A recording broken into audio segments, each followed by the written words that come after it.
What's up, y'all? This your boy Grind. I'm in motion again, and I'm tired. I'm tired, man. I ain't gonna lie to you and stuff. And I want to do the game and do it my way. You know, my way and my vibration is really like light years and years ahead of the game and everything. You know, people give me that advice, say you got to be more energetic and jumping around, and you got to sell yourself and be live, and people will. And I get it. I guess people want to feed off that energy, but the energy I'm bringing is the truth. And right now, all we need is the truth. We need that real, true energy that's vibrating through us and stuff. And I just want to speak on who I am in the music game and everything. I'm that guy in the city of Atlanta that promoters hire. The promoters who are having these big events, I'm the guy that they hire to make sure that they look good to the artists and the vendors and the people that they got to invest into that project that is showcasing these artists. Yeah, I'm that guy in the city of Atlanta, and it's a reason why they do that. And the reason why they do that is because they don't have to worry about me, because they know I know how to put artists to work.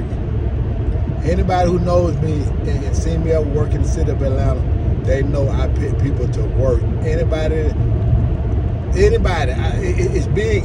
It's big now. If you really in the city of Atlanta, and when I say anybody, I mean people like that's like the heart of Atlanta, like not just the entertainers, because their families. I get hired for birthday parties and everything, and at the birthday party, I put family members to work. I put them to work, you know. I put them to work, and that's why promoters hire me, because I put artists to work. And when they don't work, I cover up for them. I make sure that I'm still gonna snap a picture of you. I'm still gonna show you at the event. I'm still gonna film you. You know, I can't get you to talk or say nothing, but I'm still gonna be able to get that D or C grade level for what we needed to be able to pass and stuff. And that's what it is. The promoters hire me. Same thing with artists. You know, a lot of big time artists who understand that they can book themselves, and they will hire a headliner like the 2 Chainz and the Walkers and all of that, and the Rockos and stuff, and they probably will open up for them, or a headliner come on whenever the crowd is big enough and stuff. But they're the people who are putting the money up behind it. But those are the type of people that hire me in Atlanta. You know, my connection is with them type of people. They keep me well employed. They pay me so much money to where I can take shortcut and losses in other areas by helping other artists. You know, there's a lot of artists out there that you know, they can't really afford me, and I take a shortcut and I take a loss. Anything up under 150, I'm throwing you a deal.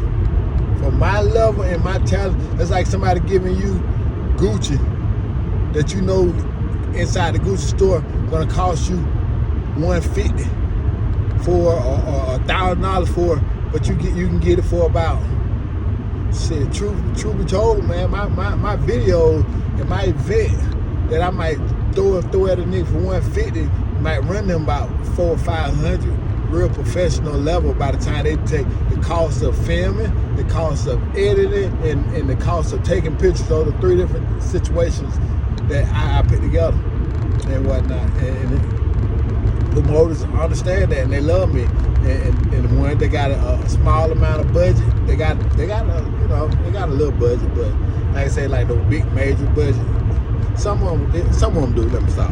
Yeah, a good bit of them do. You know, let me flick one time. I know they just get burnt out because of the game. You know, when I say I got a lot of them, they don't last that long.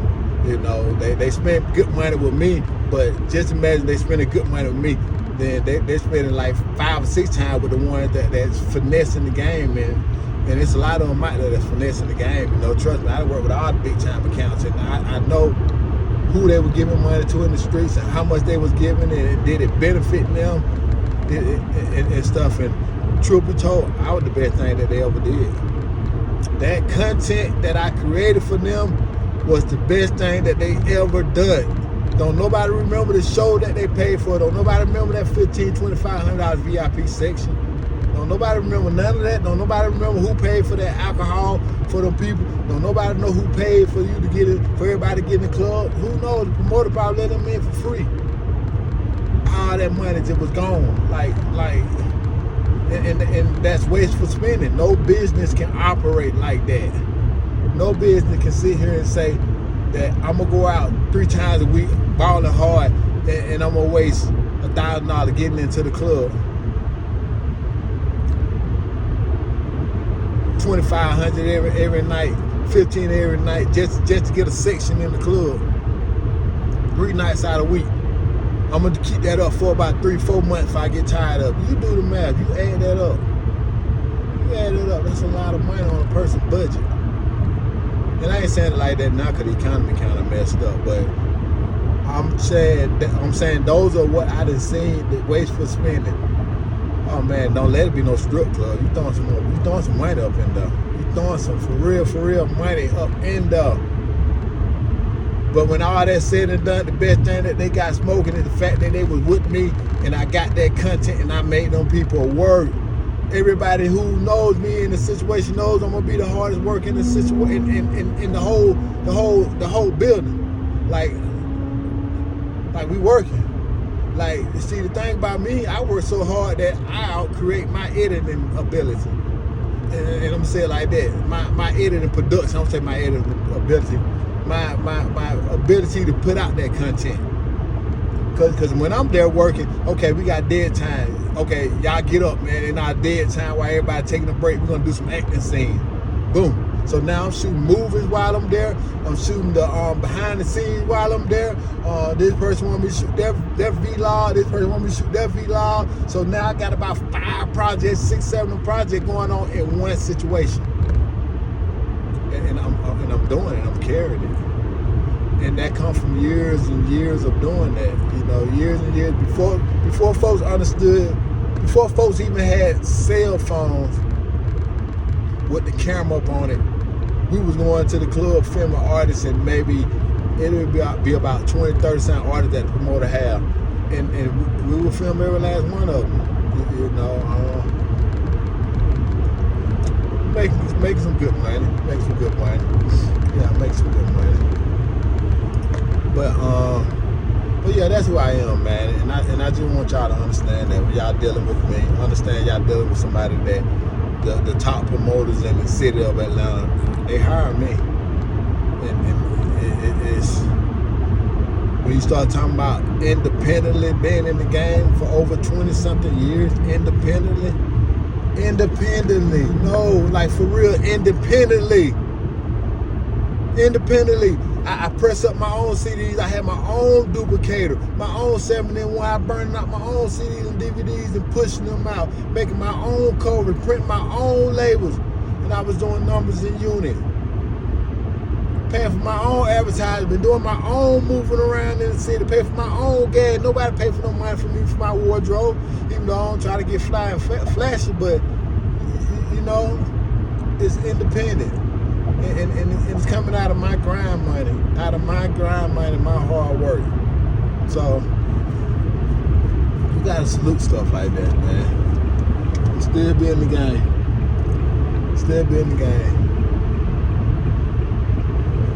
And it wasn't easy. And it was not easy, man. Come on, man. You deal with, you know, when you're a stand-up guy like me and you're on a boss level, you know, it takes a special type of training for you to humble down. That's why I'm glad I went in the military. I'm glad I went through that training. I'm glad I went to college not in no top academic, no top athletic school. I went to college in a top academic area. Yeah, in a top academic. It say academic/athletic scholarship. And I thank God for that, because that put me in a situation where I had to say fuck my feelings and remember what the big picture is. Yeah, fuck my feelings and remember the big picture. Oh, you think these coaches yelling at you and you want to swing on one of these coaches? Come on, man. You got a free education, man. Stop taking stuff personal. However.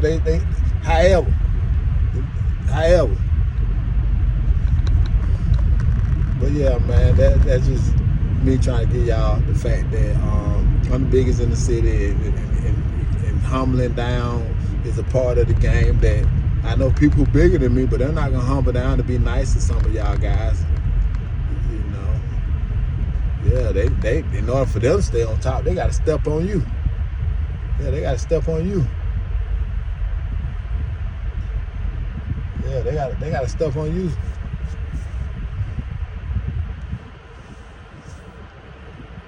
Me, I ain't trying to do no stepping on nobody. I'm trying to, if anything, I'm trying to lift some people up on my shoulder to help them climb up there and stuff. And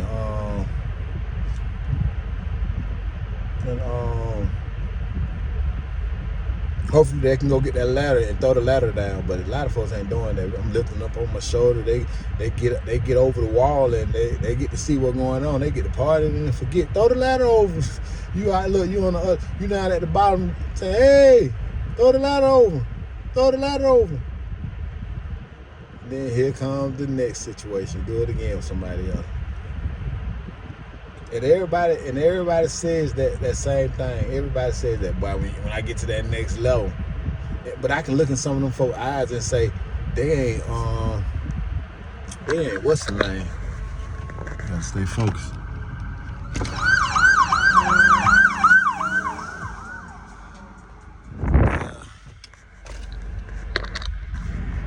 Ambulance, prayer for wherever the ambulance going. You know, sometimes we so immune to life. You know, we see that ambulance, but we don't really realize that ambulance is going somewhere where somebody ain't doing so well. You know, somebody finna be feeling sad, happy because they dared to save them, but sad at the same time because they're going through some illness to where they need that. So we always got to say prayer and stay humble and stay silent in that accord and realize how important it is for us to take our time serious. And that's why I'm doing this, because right now I love trying to humble down and get on some people's vibration, but their vibrations ain't vibrating on the level, you know, and they're trying to vibrate hard toward me, but it's clashing. It's clashing because I'm on a whole nother level.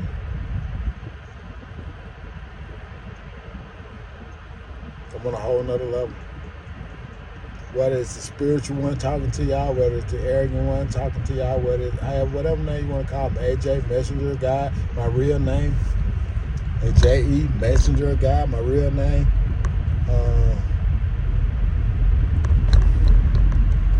Yeah, the vibration. You know, this is over 20-something years of experience. And when we start talking about experience, we finna talk like real, because some of you guys are just lame. Y'all, I don't care how well you can rap, you ain't gonna dictate nothing in the culture. Some of y'all guys just lame and weirdos, and you're not gonna dictate nothing in the culture. You know, you ain't gonna be around there and yeah. So when we start talking about experience, we gotta go back to being little young black boys in the projects, born like we was who hip hop was kind of geared toward. You know, the beat boys, in the streets, and coming up in the inner city and the inner slums, and you know, and I escaped that. I'm gonna tell you straight up. My mom and dad moved us about that situation early. You know, we left the project by the time I was 4, going on 5. We moved into some slum apartments over there in the mid side. They rough too, man. Did a year over there, then moved over behind Buena Vista. Did 2 years over there. It's slummed out too behind the car wash, you know. But that's where I learned my hustle skills from. Yeah, I was 6, still 5, but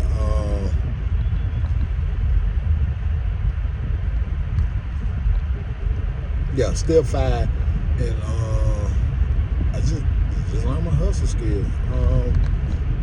50 cents to wash out 50 cents to vacuum out your car, $1 to wash it.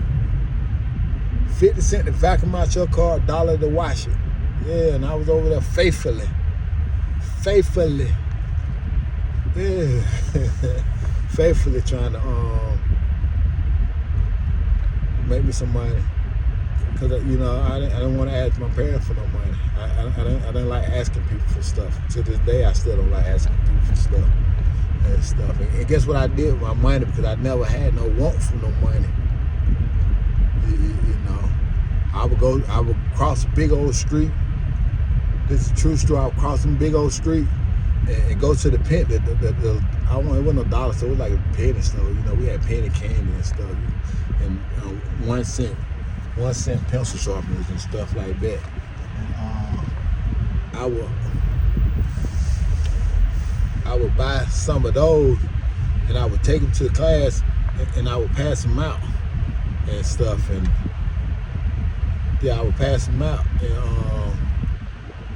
And that's because the teacher tried me one day. You know, the teacher was like, "We ain't got enough for the whole class. Then you know, you can't have none." Oh man, I became nigga. I was part of the teacher budget. This is a true story. At that age, you know, and at that age, yeah.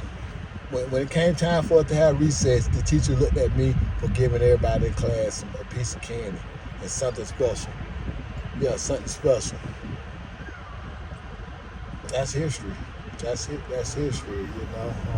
Carver Elementary, hooked up to Carver High School. You go look at Carver. Go look at Carver, what Carver High School is in Columbus. I was at the elementary school back then. And here's the thing about me. I was the only, well, I can say the only one.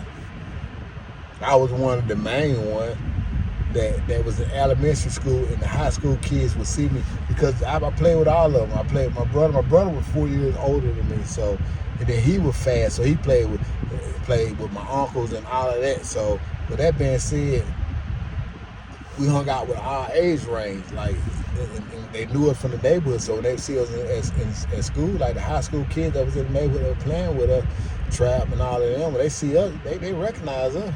They would start talking to me. They recognize me. They were saying and stuff, and you know, I was here with it. I was fast and here, you know. But I learned a lot, man, and right now I'm one of the biggest in the city of Atlanta, and I do my best to help a lot of artists and stuff. So anybody that's out there that's watching this, man, support what's real, man. You know, support what's real. There's ways to support it and stuff. And when you get a chance to come around me, salute me, man. Don't look at me like I'm no cameraman. I'm just a guy with a camera that know how to hustle and stuff. And I'm humble enough to hold that camera and stuff. And trust me. And then trust me, it's somebody there that paid me, and they humbly, gracefully needed that. Me personally, do I need the footage and stuff for people? Nah, I don't personally. I need to be working on some old footage I got. You know, a lot of big time old stuff I need to got. But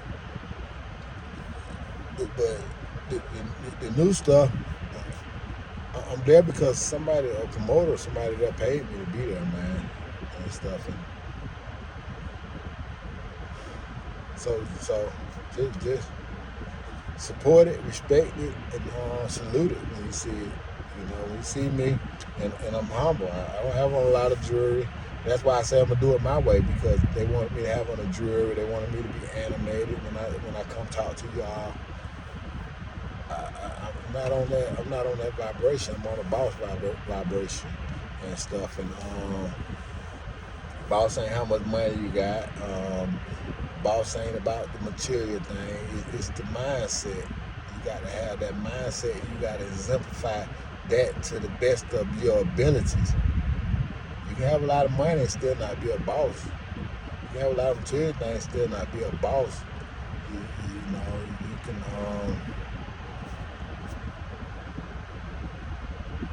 Yeah, you gotta. Then let alone a good one at that, man. You gotta get the results and be happy you got the results. Yeah, be happy you got the results and stuff. But anyway, man, my mind is getting tired of talking to you all. I'm just really venting, man. So the pitch y'all up on game, man. This is my way of pitching y'all up on game. If you see me and you really do that music and you serious, man, treat me like you understand what it means to be that guy that the promoter hired to show what they doing at the event. Yeah, understand that part. If you know that's the main promoter and that promoter hired me, that means I got free say-so over what images and what videos is going into that video for that night. I don't care how many times I pitch you up in there. If I don't like you, you gonna get home and when it comes time to watch that video, you ain't gonna be up in it. You just ain't gonna be up in it. You mess around and treat me some type of way, or got arrogant, or you put on that bossed up attitude like you are already made superstar and don't want to do no video when we have time to shoot it.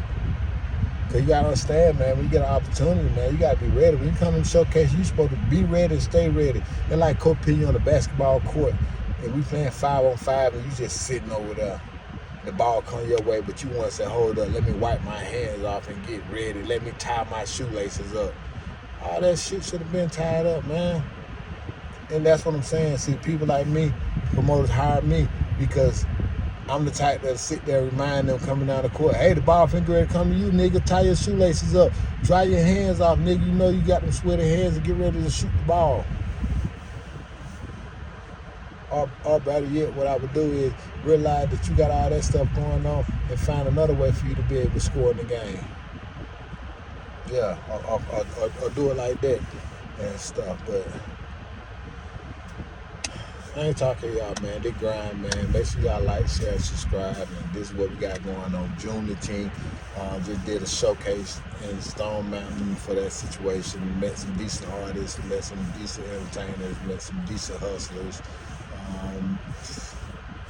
I met some decent people. So with that being said, this is Grind Media, and we're signing out.